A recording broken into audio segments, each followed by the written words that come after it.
Nagmanifest si Defense Counsel Christine Ferrer nga dapat untatan na ang mga side comments sa impeachment court.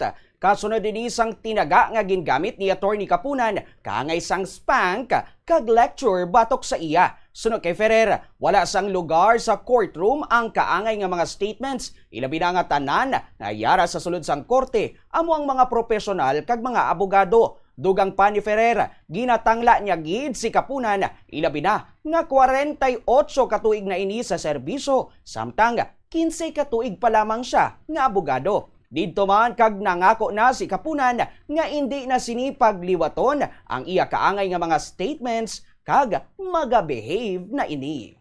Would like to ask this court to not allow side comments like I was about to spank her, yung mga I was about to lecture her kasi yung mga ganun ho, Your Honor. Wala ho yung lugar dito sa courtroom because we are all lawyers here, we are all professionals. Igalang naman ho natin yung kapwa natin na lawyer. Halimbawa, at kagaya nito, mas matanda ho sa akin si Attorney Kapunan, maybe she has more years of experience. She has 48 years, I have 15. We should learn to respect each other and refrain from making side comments, Your Honor. And that was captured by the media po. So that is our request, Your Honor, to just remind the counsel not to make those kinds of remarks. Thank you. Attorney Kapunan withdrew that statement earlier, if I remember correctly. Yes, Your Honor. And in fact, I hope it was also part of the records that I promised to behave.